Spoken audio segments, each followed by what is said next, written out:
3월 14일입니다. 나의 기도하는 것보다 더욱 응답하실 하나님, 나의 생각하는 것보다 더욱 이루시는 하나님, 우리 가운데 역사하신 능력대로 우리들의 간구함을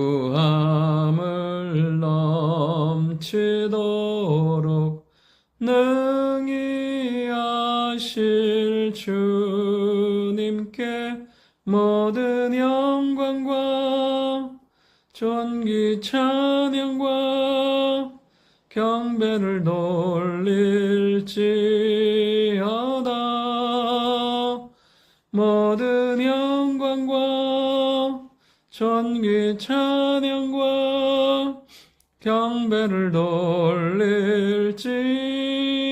돌릴지어다. 아멘. 하나님 말씀은 예레미야 32장 16절부터 35절의 말씀입니다. 어제 말씀에 예레미야는 하나님의 말씀에 순종하여 하나멜에 밭을 삽니다. 그리고 그것을 증인들 앞에서 확증하고 바룩에게 보내어서 보존하게 합니다. 그 안에는 하나님의 말씀이기 때문에 하시느님이 하실 거에 대한 소망을 가지고 있기 때문에 순종하게 나아가는 것을 보게 됩니다. 그러나 오늘은 비록 순종하며 나아가지만 그의 현실이 너무나 힘들고 답답하고 어려움을 하나님 앞에 토로합니다. 16절에 보면 17절에 보면 이 바룩에게 넘겨준 뒤에 그 매매 증세를 바룩에게 넘겨준 뒤에 그가 뭐라고 하나님 앞에 고백하냐면 17절에 보면 슬프도소이다 주 여호와여. 그의 심정이 그런 것입니다. 말씀에 따라 살지만 너무 슬프고 괴롭고 힘든 거예요. 지금의 현실이. 그러면서 그가 고백하는 건 뭐냐면 우리 하나님의 크고 능하심을 고백합니다. 하나님은 천지와 만물을 지으셨고 우리를 은혜로 구원하셨고 능력으로 여기까지 인도하셨다고요. 여러분 정말 우리 인생과 삶 가운데 이 하나님을 향한 믿음의 고백이 날마다 있어야 될 줄 믿습니다. 그런데 어떻게 해요? 이런 재앙 가운데 들어간 것은 결국에는 하나님의 말씀을 듣지 않고 순종하지 않고 우상을 해가고 악을 행함으로 지금 이 현실이 된 것입니다. 이 현실은 어떤 현실인데요? 이 생을 뺏으려고 갈대아 사람들이 다 파고 있고요. 이미 하나님 그들에게 넘겨주셨다고 말씀하고 계십니다. 여러분 이 땅 가운데 살아가면서 예수님 믿고 신앙생활하는 것이 모든 것이 내 뜻대로 형통하고 좋은 건 아니에요. 때론 힘들고 어려울 때도 있어요. 그런데 중요한 건 힘들어도 어려워도 순종하고 가야 한다는 사실이에요. 하나님의 계획하심과 인도하심 가운데 있을 때 우리가 해야 될 것은 뭐냐면 그 힘듦과 괴로움 가운데 이렇게 예레미야처럼 하나님 앞에 토로하는 거예요. 하나님 힘들어요. 하나님의 도우심이 필요해요. 하나님 우리에게 은혜 베푸셨던 것처럼 다시 은혜를 주옵소서. 이런 하나님을 향한 고백과 신앙의 고백이 믿음의 간구가 필요하다는 것입니다. 힘들어도 가는 거예요. 그렇게 고백하며 가는 거예요.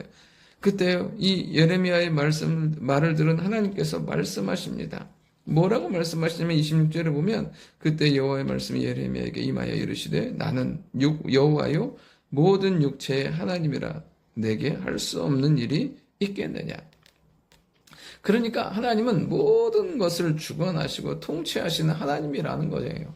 그 하나님께서 지금 갈대아인들에게 바벨론 사람들에게 유다 사람들을 넘긴 거죠. 이 모든 것들이 뭐냐면 하나님의 계획 가운데 진행하시고 행하시는 것을 보게 돼요.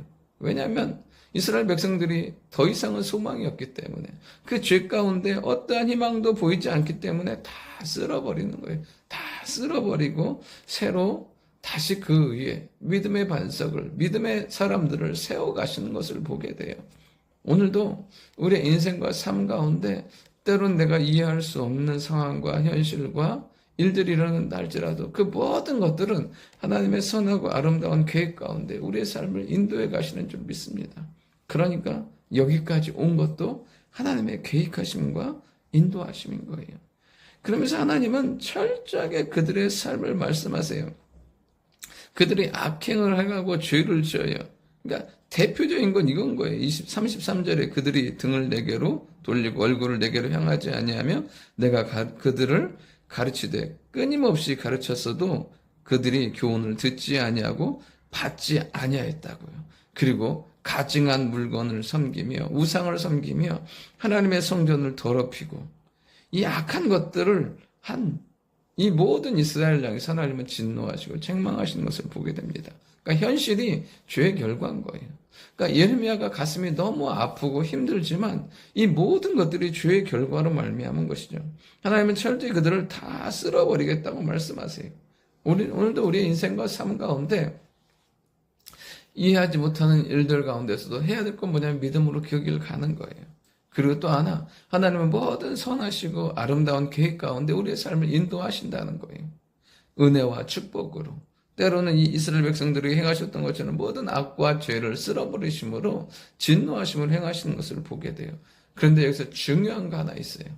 하나님이 이스라엘 백성들을 이렇게 행하시지만 우리가 기다려야 될 것은 무엇이냐면 그러나를 기다리는 거예요. 그러나. 오늘 내일 보면 큐티는 이렇게 시작해요. 그러나 이스라엘 하나님 여호와께서 너희가 말하는 바 하면서 어떻게 말씀하시냐면 회복을 말씀하시는 거예요. 여러분 인생과 삶 가운데 우리가 때로는 내가 감당하기 힘들고 어려운 일이 닥친다 그때에도 내가 믿음으로 순종함에 가잖아요. 그럼 하나님은 그러나 하나님께서 일하기 시작하세요. 하나님이 길을 여시고 하나님께서 도우시고 하나님의 행하시고 역사하신다는 사실이 이해하지 못하고 알지 못할 그때에도 믿음으로 나아갈 때 하나님은 우리 안에 놀라운 그러나의 반전의 역사와 반전의 응답을 허락해 주실 줄 믿습니다. 오늘 하루도 그 하나님의 선하신 인도하심을 믿고 나아가는 걸음걸음마다 하나님의 예비하신 복과 은혜와 반전의 축복과 은혜가 임하게 될 줄 믿습니다. 좋으신 아버지 하나님, 힘들고 어렵다 할 그때에도 우리가 믿음으로 순종하며 나아가는 저희들 되게 하시고 우리가 해결할 수 없고 우리가 알 수 없는 그 일들 가운데서도 하나님이 일하시고 역사하시는 줄 믿습니다. 내 힘으로 바꿀 수 없는 것들, 해결할 수 없는 그 모든 문제들이 우리 하나님이 개입하셔서 그러나 여호와께서 개입하심으로 해결되고 응답되었다고 고백하며 영광 돌릴 수 있는 축복의 하루 되게 도와주옵소서. 응답의 하나님을 기다립니다. 역사하여 주옵소서. 예수님의 이름으로 기도드립니다. 아멘.